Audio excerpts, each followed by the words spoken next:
ఆంధ్రప్రదేశ్ రాష్ట్ర రాజకీయాల్లో తెలుగుదేశం జనసేన సీట్ల సర్దుబాటు కొలిక్కి వచ్చినట్లు తెలుస్తోంది. జనసేన పోటీ చేయబోయే స్థానాలపై ఇరు పార్టీల మధ్య అవగాహన కుదిరినట్లు చెబుతున్నారు.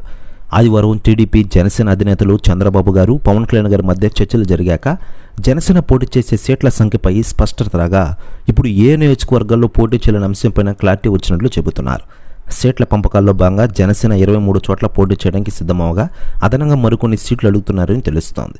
విజయనగరం జిల్లాలో నెల్లిమర్ల లేదా గజపతి నగరం నియోజకవర్గంలో జనసేన పోటీ చేస్తుందని తెలిపారు. కాకపోతే విశాఖ జిల్లా భీమవెల్లి నియోజకవర్గం, విశాఖ దక్షిణ, ఉత్తర నియోజకవర్గంలో ఒకటి జనసేనకు కేటాయించారట.